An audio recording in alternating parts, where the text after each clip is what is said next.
ದೇವರು ಪ್ರೀತಿಸುವ ಪ್ರೀತಿಯ ಬಿಗ್ ಜೆ ಟಿ ವಿ ಪ್ರಿಯ ವೀಕ್ಷಕರಿಗೆ ನಮ್ಮ ಕರ್ತನಾದ ಯೇಸು ಕ್ರಿಸ್ತನ ಹೆಸರಿನಲ್ಲಿ ನಿಮ್ಮನ್ನು ವಂದಿಸಿ ಸ್ವಾಗತ ಬಯಸ್ತಿದ್ದೇವೆ. ಬನ್ನಿರಿ, ದೇವರ ವಾಕ್ಯವನ್ನು ಇಂದು ನಾವು ಅಧ್ಯಯನ ಮಾಡಿಕೊಳ್ಳೋಣ.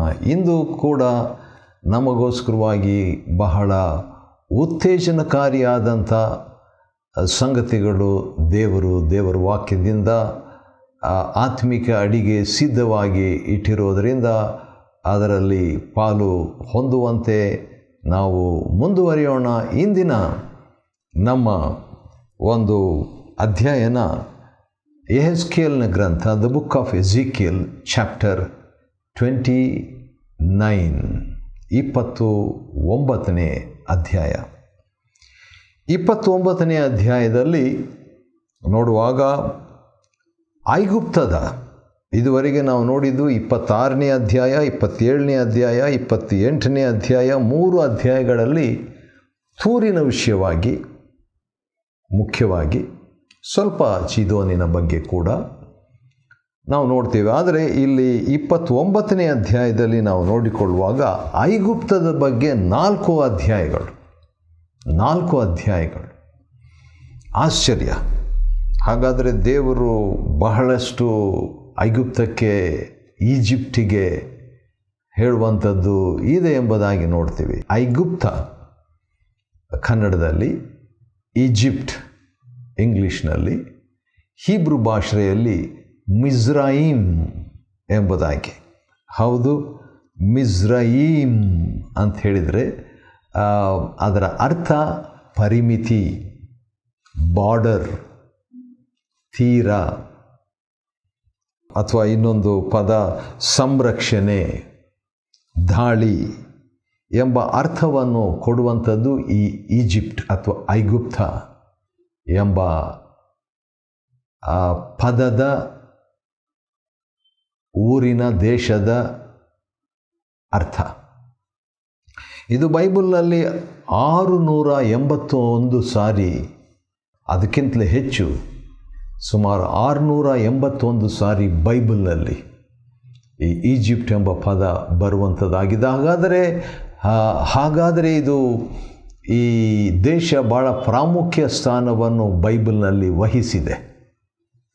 ಸರಿ, 19ನೇ ಅಧ್ಯಾಯದಲ್ಲಿ ನಾವು ನೋಡುವಾಗ ಯೆಹೋಯಾಕೀನನು ಸೆರೆಯಾದ 10ನೇ ವರ್ಷದಲ್ಲಿ 10ನೇ ತಿಂಗಳಿನ 12ನೇ ದಿನದಲ್ಲಿ ದೇವರು ಈ ವಾಕ್ಯವನ್ನು ಯೆಹೆಜ್ಕೇಲನಿಗೆ ದಯಪಾಲಿಸಿದ್ದು.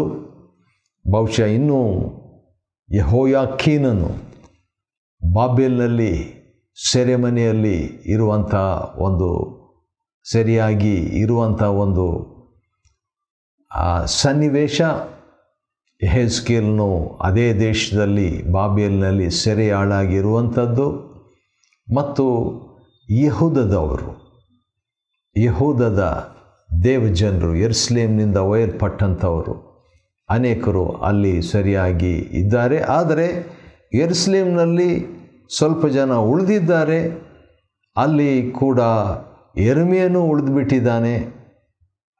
ಯೆರೆಮೀಯನು ಅಲ್ಲಿದ್ದುಕೊಂಡು, ಯೆರೂಸಲೇಮಿನಲ್ಲಿದ್ದುಕೊಂಡು ಬಾಬೆಲ್ನವರಿಗೆ ಪತ್ರ ಬರೆಯುವಾಗ ಯೆಹೆಜ್ಕೇಲನು ಬಾಬೆಲ್ನಲ್ಲಿ ಇದ್ದುಕೊಂಡು ಯೆರೂಸಲೇಮಿನಲ್ಲಿದ್ದಂಥ ಯೆಹೂದ್ಯರಿಗೂ ಬಾಬೆಲ್ನಲ್ಲಿದ್ದಂಥ ಯೆಹೂದ್ಯರಿಗೂ ದೇವರು ಪ್ರವಾದನೆ ಕೊಟ್ಟ ಹಾಗೆ, ಪ್ರಕಟಣೆ ನೀಡಿದ ಹಾಗೆ, ದೇವರಾತ್ಮನು ನಡೆಸಿದ ಹಾಗೆ ಕೊಡುವಾತನಾಗಿದ್ದಾನೆ. ಸರಿ, 29ನೇ ಅಧ್ಯಾಯದಿಂದ 32 ಅಧ್ಯಾಯಗಳವರೆಗೆ ನಾವು ಐಗುಪ್ತದ ಬಗ್ಗೆ ನಾವು ನೋಡಿಕೊಳ್ತಿದ್ದೇವೆ.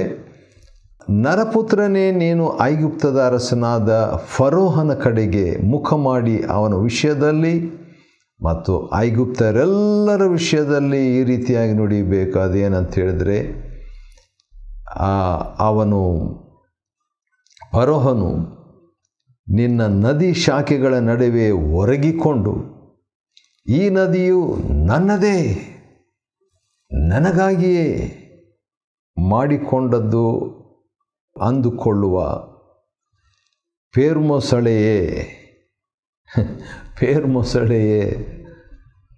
ಮೊಸಳೆ ಇರ್ತದೆ. ಅದೇ ರೀತಿಯಾಗಿ ಪೇರ್ ಮೊಸಳೆಯೇ, ಈಗೋ ನಾನು ನಿನಗೆ ವಿರುದ್ಧನಾಗಿದ್ದೇನೆ. I am against you. ದೇವರು ಐಗುಪ್ತಕ್ಕೆ ವಿರುದ್ಧವಾಗಿ ಇರುವುದಾಗಿ ಹೇಳುವಾತನಾಗಿದ್ದಾನೆ.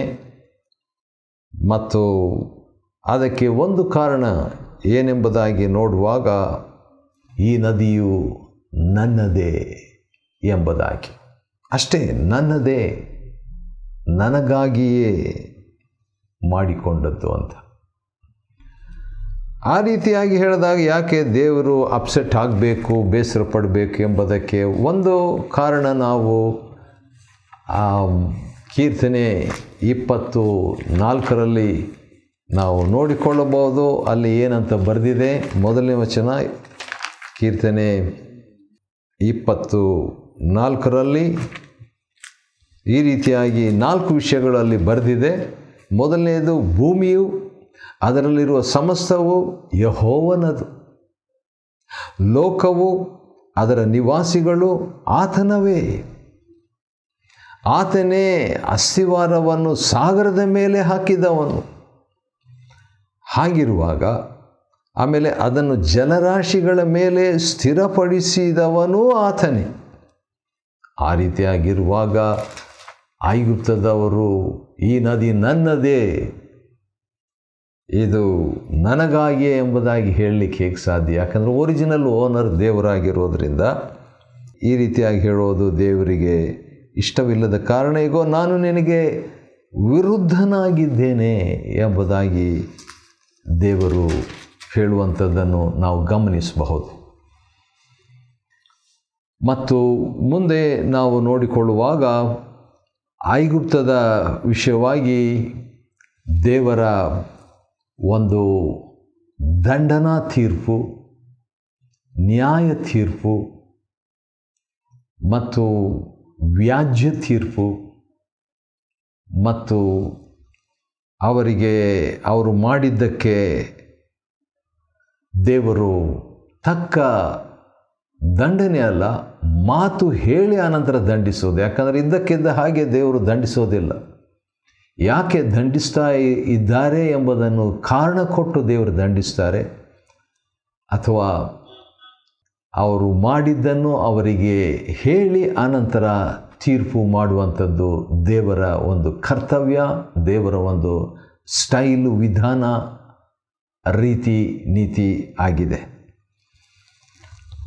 ಆ ರೀತಿಯಾಗಿ ದೇವರು ದಂಡಿಸುವಾಗ ಜನರಿಗೆ ಗೊತ್ತಾಗ್ತೈತೆ, ಓಹೋ, ಈತನು ದೇವರೇ, ಯೆಹೋವನೇ, ಇರುವಾತನೇ ಆಗಿದ್ದಾನೆ, ಇರುವಾತನೇ ಆಗಿರುವಾತನು, ಎಂಥವನಾಗಿರುವನೋ ಅಂಥವನಾಗಿರುವನು, ಎಂಥವನಾಗಿರುವೆನೋ ಅಂಥವನಾಗಿರುವೆನು ಎಂಬುದಾಗಿ ಹೇಳಿದಾತನೇ ಇದು ಎಂಬುದಾಗಿ ಎಲ್ಲರಿಗೂ ದೃಢ ಮಾಡಿಕೊಳ್ಳುವರೆಂಬುದಾಗಿ.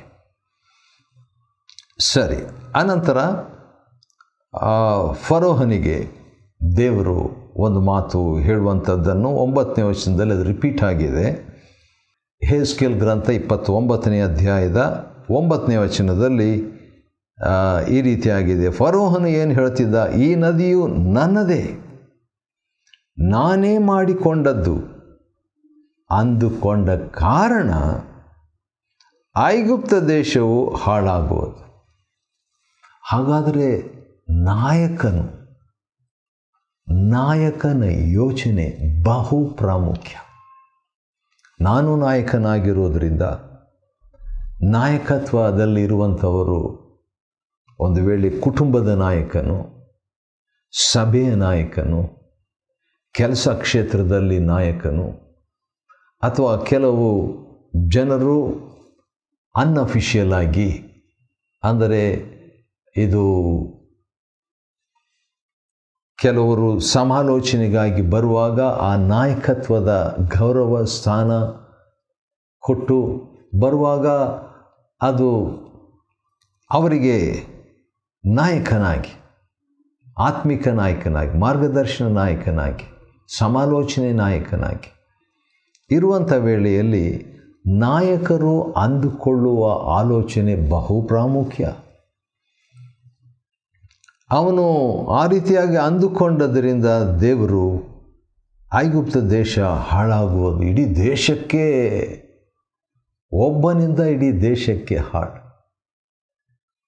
ಯಾವ ರೀತಿಯಾಗಿ ಒಬ್ಬ ಆದಾಮನಿಂದ, ಆ ವಾಕ್ಯ ನಾವು ರೋಮ ಪತ್ರಿಕೆಯಲ್ಲಿ ನೋಡ್ತೇವೆ. ಹೇಗಿದೆ ನೋಡೋಣ. 5ನೇ ಅಧ್ಯಾಯ ಮತ್ತು ಒಬ್ಬ ಮನುಷ್ಯನಿಂದಲೇ 12ನೇ ವಚನ, 5:12 ರೋಮ. ಒಬ್ಬ ಮನುಷ್ಯನಿಂದಲೇ ಪಾಪದಿಂದ ಮರಣವು ಲೋಕಕ್ಕೆ ಬಂತು. ಆದ ಕಾರಣ ಎಲ್ಲರೂ ಪಾಪ ಮಾಡಿದರು, ಎಲ್ಲರೂ ಮರಣ ಆತ್ಮಿಕವಾಗಿ ದೈಹಿಕವಾಗಿ ಹೊಂದಿದರು. ಆದರೆ ಒಂದು ಗುಡ್ ನ್ಯೂಸ್ ಏನಂತ ಹೇಳಿದರೆ, ಒಬ್ಬ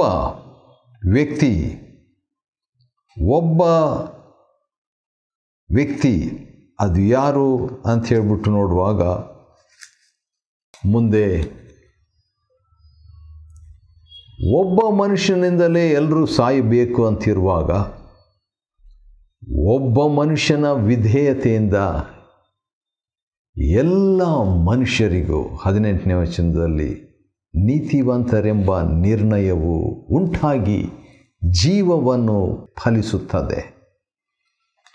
ಹೌದು, ಭಾಳ ಆಶ್ಚರ್ಯ. 19ನೇ ವಚನದಲ್ಲಿ ಕೂಡ ಒಬ್ಬನ ಅವಿಧೇಯತ್ವದಿಂದ ಎಲ್ಲರೂ ಪಾಪಿಗಳಾದರು ಅಲ್ವಾ, ಹಾಗೆಯೇ ಒಬ್ಬನ ವಿಧೇಯತ್ವದಿಂದ ರೋಮ 5:19 ಎಲ್ಲರೂ ನೀತಿವಂತರು ಆಗುವರು.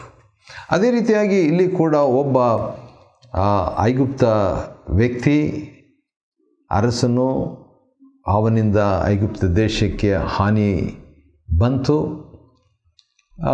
ಈ ಕಾರಣದಿಂದ ದೇವರು ಹೇಳುವಂಥದ್ದು, ನಿನಗೂ ದೇವರು ಹೇಳ್ತಾ ಇರೋದು 10ನೇ ವಚನ, 29ನೇ ಅಧ್ಯಾಯ ಯೆಹೆಜ್ಕೇಲ್ ಗ್ರಂಥ 10ನೇ ವಚನದಲ್ಲಿ ದೇವರು ಹೇಳುವಂಥ, ನಾನು ನಿನಗೂ ನಿನ್ನ ನದಿಗೂ ಮತ್ತು ಐಗುಪ್ತಕ್ಕೂ ವಿರುದ್ಧವಾಗಿದ್ದೇನೆ ಎಂಬುದಾಗಿ ದೇವರು ಹೇಳುವವರಾಗ್ತಾರೆ. ಹೌದು, ದೇವರು ವಿರುದ್ಧವಾಗಿ ಇರುವಂಥದ್ದನ್ನು ಇಲ್ಲಿ ನಾವು ನೋಡ್ತೇವೆ. ಆದರೆ ಆಶ್ಚರ್ಯ ಏನಂತ ಹೇಳಿದರೆ, 40 ವರ್ಷಗಳು ಏನಾಗ್ತದೆ, ಐಗುಪ್ತ ದೇಶವು ನಿರ್ಜನವಾಗ್ತದೆ. 40 ವರ್ಷಗಳು 12ನೇ ವಚನ 11ನೇ ವಚನ ನಿರ್ಜನವಾಗ್ತದೆ, 12ನೇ ವಚನ ಹಾಳು ಬಿದ್ದು ಹೋಗ್ತದೆ. ಮತ್ತು ಆ ರೀತಿಯಾಗಿದ್ದಾಗ ಏನಾಗ್ತದೆ, ಜನರು ಏನಪ್ಪ ಎಂಥ ಒಂದು ದೇಶ ಹೀಗಾಯ್ತಲ್ಲ ಎಂಬುದಾಗಿ ಮಾತನಾಡಿಕೊಳ್ತಾರೆ. ಅದಾದ ಮೇಲೆ ಆಶ್ಚರ್ಯ ಏನಂತೇಳಿದರೆ, 13ನೇ ವಚನದಲ್ಲಿ 40 ವರ್ಷಗಳ ಮೇಲೆ ಕರ್ತನಾದ ಯೆಹೋವನು ಇಂತೆನ್ನುತ್ತಾನೆ. ಯೆಹೆಜ್ಕೇಲ್ 29:13. 40 ವರ್ಷಗಳ ಆದ ಮೇಲೆ ನಾನು ಐಗುಪ್ತರನ್ನು ಅವರು ಚೆದರಿ ಹೋಗಿದ್ದ ಜನಾಂಗಗಳಿಂದ ಅವರನ್ನು ಒಟ್ಟುಗೂಡಿಸಿ ಐಗುಪ್ತದ ದುರವಸ್ಥೆಯನ್ನು ತಪ್ಪಿಸಿ ಅವರ ಜನ್ಮಭೂಮಿಯಾದ ಪತ್ರೋಸ್ ದೇಶಕ್ಕೆ ಪುನಃ ಬರಮಾಡುವೆನು. ವಾವ್, ದೊಡ್ಡ ಆಶ್ಚರ್ಯ. ದೇವರು ಇಸ್ರಾಯೇಲರನ್ನು ಚೆದರಿ ಅವರನ್ನು ಅನಂತರ ಕರ್ಕೊಂಡು ಬಂದ ಹಾಗೆ 40 ವರ್ಷಗಳು ದೇವರು ಐಗುಪ್ತ ದೇಶದವರನ್ನು ಚೆದರಿಸಿ ಅನಂತರ ಅವರನ್ನು ಒಟ್ಟುಗೂಡಿಸಿ ಮತ್ತು ಅವರ ಸ್ವದೇಶಕ್ಕೆ ಮತ್ತೆ ಕರ್ಕೊಂಡು ಬರುವುದಾಗಿ ದೇವರು ಹೇಳಿದ್ದಾರೆ. ಆವಾಗ ಅಲ್ಲೇ ಅವರು ನಿಕೃಷ್ಟ ರಾಜ್ಯವಾಗಿರುವಂಥದ್ದು, ರಾಜ್ಯದವರಾಗಿರುವರು. ಆ ರಾಜ್ಯವು ಸಮಸ್ತ ರಾಜ್ಯಗಳಲ್ಲಿ ಒಂದು ವೇಳೆ ಕನಿಷ್ಠ ಸ್ವಲ್ಪ ತಗ್ಗಿಸ್ಕೊಳ್ತಾರೆ, ಮೊದಲಿದ್ದ ಹಾಗೆ ಇರಲ್ಲ, ಆದರೂ ಕೂಡ ದೇವರು ಪುನಃಸ್ಥಾಪಿಸ್ತಾನೆ. ಆಮೇಲೆ ಐಗುಪ್ತವು ಇನ್ನು ಇಸ್ರೇಲ್ ವಂಶದವರ ಭರವಸವಾಗೋದಿಲ್ಲ. ಆ ಭರವಸೆಯನ್ನು ದೇವರು ತೆಗೆದು ಹಾಕಬೇಕಂತ ಇಷ್ಟಪಡ್ತಾನೆ. ಹೌದು, ಯಾಕಂದರೆ ಇಸ್ರಾಯೇಲರು ಐಗುಪ್ತದ ಮೇಲೆ ಆತ್ಕೊಂಡ್ರಲ್ಲ, ಅಂಥ ಕಾರ್ಯ ಆಗಬಾರ್ದು. ಈಗ ಐಗುಪ್ತ ಕೂಡ ದೇವರ ಮೇಲೆ ಆತ್ಕೊಳ್ಳುವಂತೆ ದೇವರು ಮಾಡ್ತಾನೆ.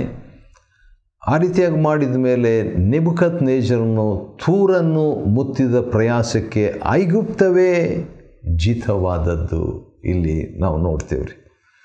ಏನಂತ ಹೇಳಿದ್ರೆ, ನೆಬೂಕದ್ನೆಚ್ಚರನಿಗೆ ದೇವರು